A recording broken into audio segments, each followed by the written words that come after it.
ખેડાના મહેમદાવાદ તાલુકાના વાંઠવાડી ગામે સિંચાઈ વિભાગ અને કોન્ટ્રાક્ટરની કામગીરી સામે વિવાદ સર્જાયો છે।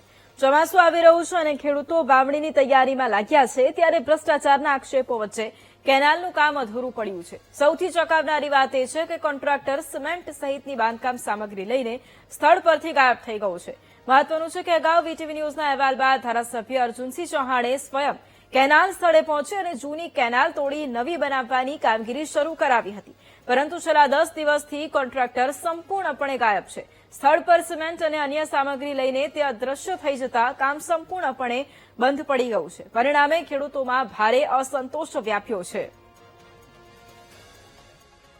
એકાદ મહિનાથી આ કેનાલનું જે કામકાજ ચાલી રહ્યું હતું તેમાં લગભગ રફ મટીરિયલ વાપરેલું હતું ને એવું બધું હતું। એના સ્થાનિક ધારાસભ્ય શ્રી અર્જુનસિંહ ચૌહાણ સાહેબ અહીં આગળ આવીને તપાસ કરીને ગયા।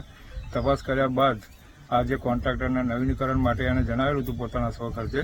ત્યારબાદ એવો જે અહીંયા ઈંટો પડેલી છે, રેતી હતી, સિમેન્ટ હતો, એ બાકીની બધી જ વસ્તુ તેઓ અહીંયા લગભગ અઠવાડિયા પહેલાં હતી એવું એની જાતે જ કંઈ ટ્રેક્ટર લઈને આવીને ભરી ગયો છે અને આ કામકાજ અધૂરું મૂકેલું છે। હવે ચોમાસું નજીક આવી રહ્યું છે, ડાંગરનું ધરું નાખવાનું છે, પછી અહીંયા પાણીની સખત જરૂર છે। વર્ષની અંદર અમારે એક જ સિઝન થતી હોય અહીંયા, અને કેનાલે જો આ વખતે પાણી નહીં આવે તો આ વખતે સિઝન ખેડૂતો નહીં લઈ શકે। કોન્ટ્રાક્ટ એનું કામ પાડી મૂકીને ચાલી ગયું છે, તો એક બાજુ સિઝન આવી ગઈ છે અમારે ડાંગર કરવાની, તો જેમ બને એમ અમારું કામ જલ્દી બને તો પાણી આવે તો બધા ખેડૂતો રાજી રહે, નહીંતર પછી આવો જેવો રહેશે તો આમાં ભ્રષ્ટાચાર થયેલો છે તો પછી એનું કંઈ કાર્યવાહી થાય એવી માગણી કરીએ છીએ અમે।